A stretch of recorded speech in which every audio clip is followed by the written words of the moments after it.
Cuaca buruk tak hanya terjadi di Banda Aceh dan sekitarnya.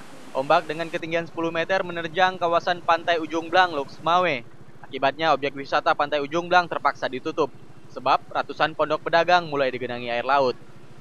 Menurut para pedagang di pantai Ujung Blang, cuaca ekstrim dan gelombang pasang ini kerap terjadi tiap tahunnya. Akibat gelombang pasang ini, sejumlah pondok rusak dan warga terpaksa mengevakuasi barang dagangannya. Warga kawasan Pantai Losmawe ini berharap pemerintah setempat membangun tanggul pemecah ombak, sebab setiap tahunnya gelombang pasang kerap terjadi.